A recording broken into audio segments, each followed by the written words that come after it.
உலகெங்கிலும் இருந்து இந்த நிகழ்வை பார்த்து கொண்டிருக்கின்ற சன் தொலைக்காட்சி நேயர்களுக்கு அன்பின் வணக்கம். ஆண்டாள் மாதம், மார்கழி மாதம், திருப்பாவை மாதம், 4ஆம் பாசுரம் இன்றைக்கு. இந்த பாசுரத்தில் ஆண்டாள் ஒரு வெதர் உமனாக மாறி நிற்கிறாங்க. இப்போல்லாம் நம்ம மீட்டீரியலாஜிக்கல் சென்டர் அப்படிங்கிறது நிறைய கேள்விப்படுறோம்ல.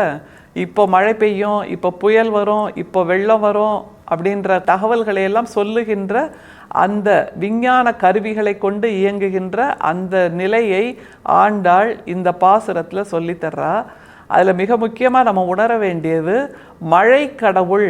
அந்த மழை கடவுளுக்கு ஆண்டாள் 7 விதமான கட்டளைகளை கொடுக்கிறாள். அந்த 7 விதமான கட்டளைகள் எப்படின்னா, நீ என்ன மாதிரி செயல்பாடு செய்யணும் அப்படிங்கிற கட்டளைகளாக இருக்குது. மழை கடவுளுக்கு கொடுக்கிறாளா? அது ஒரு கேள்வி. நாம் நினச்சிட்ருக்கோம், ஆன்மீகவாதிகள் சொல்கிறாங்க மழை கடவுளுக்கு கொடுக்கிறாள் ஆண்டாள்னு. மழை கடவுளுக்கு மட்டுமா கொடுக்கிறாள் அப்படிங்கிறது ஒரு கேள்வியாக இருக்குது. 21ஆம் நூற்றாண்டின் பார்வையில் வைத்து விஞ்ஞான பார்வையாக பார்த்தால், ஒரு மெய்ஞான பார்வையாக பார்த்தால், ஒரு வாழ்வியல் பார்வையாக பார்த்தால், இந்த 7 கட்டளைகளும் மழைக்கு மட்டுமல்ல, வேறு யாருக்கு? அதைத்தான் நம்ம பாசுரத்தை பார்த்து தெரிஞ்சுக்க போகிறோம். பாசுரத்தை முதல்ல படிச்சிடலாம். ஆழி மழை கண்ணா ஒன்று நீ கைகரவேல், ஆழியுள் புக்கு முகந்து கொடு ஆர்த்தேரி, ஊழி முதல்வன் உருவம் போல் மெய்கருத்து, பாழியன் தோளுடைய பத்மநாபன் கையில் ஆழி போல் மின்னி வலம்புரி போல் நின்றதிர்ந்து, தாழாதே சாரங்கம் உதைத்த சரமழை போல் வாழ உலகினில் பெய்திடாய், நாங்களும் மார்கழி நீராட மகிழ்ந்தேலோர் எம்பாவாய். இந்த உலகத்துல ஆழி மழை புக்கு அப்படின்னு ஆரம்பிக்கிறா. அந்த மழை என்ன செய்யணுமா? முதல்ல நீ கடலுக்குள்ள உள்ள போ அப்படின்னு ஆரம்பிக்கிறா. ஆழி மழை புக்கு ஆர்த்தேரி. சரி, கடலுக்குள்ள போயாச்சு, அடுத்து என்ன பண்ணணும்? ஆர்த்தேரினா சப்தத்தோட, பெரும் சப்தத்தோட மேகமாக மேலே ஏறி அப்படின்னு ஒவ்வொரு கட்டளையாக சொல்கிறாள். என்றால் வெதர்மேன் அப்படிங்கிறத நம்ம சொல்கிறோம். ஆனால் தமிழ் இலக்கிய பரப்பில், ஆன்மீக பரப்பில் மழையை பற்றி, மழை எப்படி பெய்கிறது என்பதை பற்றி சொன்ன ஒரே கவிதை, முதல் கவிதை ஆண்டாளின் கவிதை தான், திருப்பாவை கவிதை. இதில் இன்னும் ஆச்சரியம், அவள் வாழ்ந்திருந்த அந்த திருவில்லிபுத்தூர் என்பது கரிசல் மண் பூமி. அங்கே மழை துளி விழுவது என்பதே ஆச்சரியம்.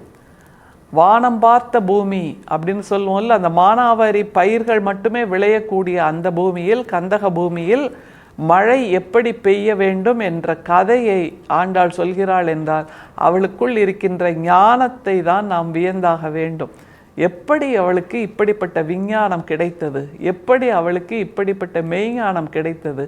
எப்படி அவளுக்கு இப்படிப்பட்ட மழைஞானம் கிடைத்தது? ஏனென்றால் மழை துளியே ஆச்சரியமாக பார்த்த ஒரு திருவில்லிபுத்தூரில் ஆண்டாள் மழை எப்படி பெருமழையாக பெய்ய வேண்டும், அதனுள் இருக்கின்ற சூட்சுமம் என்ன என்பதை இந்த பாசுரத்தில் சொல்றார். வியப்பதை தவிர வேறொன்றும் இல்லை பெரியவர்களே. ஆழி மழைக்கண்ணா ஒன்று நீ கைகரவேல், ஆழியுள் புக்கு முகந்து கொடு ஆர்த்தேரி.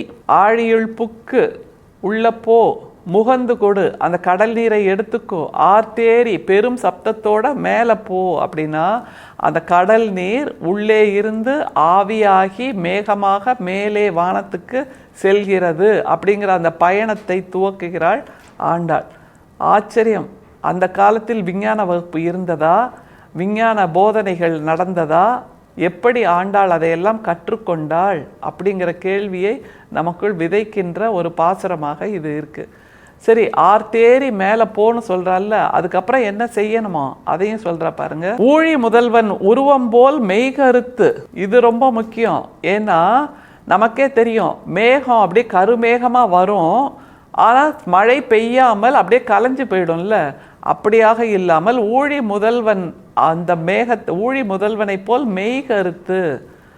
அதுதான் ரொம்ப முக்கியம். நீ கருமேகமாக மாறணும். வெறுமே மெல்லிய நீளமாக இருக்கக்கூடிய மேகமாக மட்டும் இருந்து நகர்ந்து விடாதே. மழை துளியை சுமந்து நிற்கின்ற, கர்ப்பமாக வைத்திருக்கின்ற அந்த கருமேகமாக மாறி நீ நிற்க வேண்டும் என்று அந்த ஐம்பூதத்துக்கு ஆணையிடுகிறாள் ஆண்டாள். சரி, அந்த மாதிரி மாறினப்புறம் என்ன பண்ணணுமா அதையும் சொல்றா. பாழியன் தோளுடைய பத்மநாபன் கையில் ஆழி போல் மின்னி வலம்புரி போல் நின்றதிருந்து. அந்த பத்மநாபன் என்று சொல்லக்கூடிய கடவுளின் கையில் இருக்கின்ற அந்த பாஞ்சஜன்யம், அந்த சங்கினை போல் மின்னி நின்றதிருந்து. அது எப்படி ஒளியோடு இருக்கும், எப்படி ஒளியோடு இருக்கும், அதை போல் மேகம் இடி இடித்து மின்னல் மின்னி என்று ரெண்டையும் சேர்த்து சொல்றான்னா, இந்த கற்பனை அல்லது இந்த வளமான செயல்பாடு, வளமான சிந்தனையை ஆண்டாள் 9ஆம் நூற்றாண்டில் செய்திருக்கிறாள் என்பதை வியப்பதை தவிர வேறொன்றும் செய்ய முடியாது என்பதுதான் இந்த பாசுரம் நமக்கு காட்டுகின்ற விஞ்ஞான உண்மை. தாழாதே சாரங்கம் உதைத்த சரமழை போல் வாழ உலகினில் பெய்திடாய். சாரங்கம் உதைத்த சரமழை போல் வாழ உலகினில் பெய்திடாய்னா, அம்புலேருந்து வில்லுலேருந்து புறப்படுகின்ற அம்பு எப்படி சரம் போல தொடர்ந்து ஒன்று பின்னாடி ஒன்று இடைவெளியே இல்லாமல் அந்த அம்புகள் பாய்ந்து கொண்டே இருக்குமோ, அதுபோல தொடர்ச்சியாக மழை பெய்ய வேண்டும் என்று ஆண்டாள் கட்டளையிடுகிறாள். அதுதான் ரொம்ப முக்கியம். சரி, இதை வெறுமே மழைக்கு மட்டுமே பொருத்தி பார்க்க முடியுமா? அது ஒரு கேள்வி. பொருத்தி பார்க்க வேண்டுமா என்பதும் ஒரு மிகப்பெரிய கேள்வி. ஏனென்றால் ஆன்மீக நோக்கில் எல்லோரும் இதற்கு வியாக்கியானம் சொல்லும்போது ஆண்டாள் இப்படி மழை கடவுளை வேண்டுகிறாள் என்று சொல்வார்கள். ஆனால் அது மட்டுமல்ல, மழை என்பதை நாம் நம்முடைய வாழ்வியல் நோக்கில் நம்முடைய இலக்காக வைத்து கொண்டால் அந்த இலக்குக்கான கட்டளைகளாகத்தான் ஆண்டாள் இதில் கொடுக்கிறாள். ஆழியுள் புக்கு என்றால் அந்த மிகப்பெரிய கனவு நமக்கு இருக்கிறது அல்லவா? அந்த கனவு கடலை போல் விரிந்திருக்கிறது, கடலை போல் பறந்திருக்கிறது, கடலை போல் ஆழமாக இருக்கிறது. அந்த கடல் ஆழத்துக்குள், கடல் விரிவுக்குள் நாம் புகுந்து நுழைந்து வர வேண்டும். எல்லா பொழுதும் கடலாகவே நாம் மாறிவிட வேண்டும். எல்லா பொழுதும் கடல் நீரை போல நம்முடைய சிந்தனை மாறிவிட வேண்டும். கடல் நீரிலேயே நாம் வாழ்ந்தாக வேண்டும். அந்த சிந்தனையை தவிர, இலக்கை நோக்கிய சிந்தனை தவிர வேறு எதுவுமே இருக்கக்கூடாது. அப்படியாக அந்த கடலுக்குள் மூழ்கி அந்த சிந்தனையை கையில் எடுத்து மேகமாக மேலேறி நிற்பதை போல் ஆத்தேரி, அதாவது இதுதான் என்னுடைய வாழ்க்கை பயணம், இதற்காகத்தான் நான் பிறப்பெடுத்தேன் என்கின்ற அந்த தெளிவோடு ஆர்த்தேரி உறக்க சொல்லி அப்புறம் என்ன செய்யணும்னு ஆண்டாள் சொல்றா பாருங்க. ஊழி முதல்வன் உருவம் போல் மெய்கருத்து பாழியன் தோளுடைய பத்மநாபன் கையில் ஆழி போல் மின்னி வலம்புரி போல் நின்றதிருந்து. அந்த ஊழி முதல்வன் கையில் இருக்கின்ற மேகத்தை போல் கருத்து என்றால் நம்முடைய செயல்பாடுகள் அந்த மேகத்தில் நீர்த்திவலைகள் நிரம்பி இருப்பதை போல், பெருமழையாக பெய்வதை போல் நம்முடைய செயல்பாடுகள் வெற்றி பெற்றாக வேண்டும். அப்படி வெற்றி பெறும்போது இந்த உலகம் பாஞ்சஜன்யத்தை ஒலிப்பதை போல் நமக்கான வாழ்த்தை ஒலிக்கும், நமக்கான வெளிச்சத்தை கொடுக்கும் என்பதைத்தான் இந்த பாடலில், இந்த பாசுரத்தில் ஆண்டாள் சொல்கிறாள். என்றால் நம்முடைய வாழ்க்கைக்கு பொருத்தி பார்க்க வேண்டிய ஒரு மெய்யியலை, வாழ்க்கை இயலை இந்த பாசுரத்தில் ஆண்டாள் கொடுக்கிறார். எனவே பாசுரத்தை வெறுமே ஆன்மீக பாடலாக பார்ப்பதை விடுத்து நம்முடைய வாழ்க்கைக்கு இதை எப்படி பொருத்தி பார்த்து கொள்வது, நம்முடைய வெளிச்சத்துக்கு இதை எப்படி கைவிளக்காக ஏற்றுக்கொள்வது என்கின்ற அந்த புரிதல் தான் நமக்கு மிக முக்கியம். சரி, அந்த இலக்கு இப்போது சரமழையாக பெய்கிறது, வெற்றி பெறுகிறது. எப்படி என்றால் அந்த சரமழை எப்படி இடைவெளியிலே இல்லாமல் பெய்து கொண்டே இருக்கிறதோ அதை போல் நாம் நம்முடைய உழைப்பை கொடுக்க வேண்டும். ஒரு நாள் உழைச்சாச்சு, மறுநாள் தள்ளி போட்டுடலாம், மறுநாள் ஓய்வு எடுத்துக்கலாம், அதுக்கு மறுநாள் ஓட ஆரம்பிக்கலாம்னா இல்லை.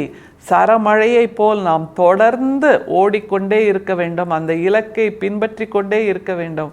அந்த இலக்கின் திசையை நாம் கண்டறிந்தாக வேண்டும்.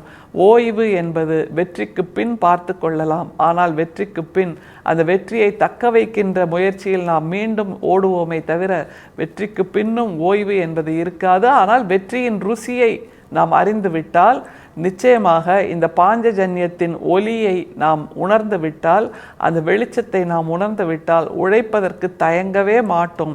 சரமழை போல் உழைத்து கொண்டே இருக்க வேண்டும் என்பதுதான் ஆண்டாள் சொல்கின்ற தத்துவம்.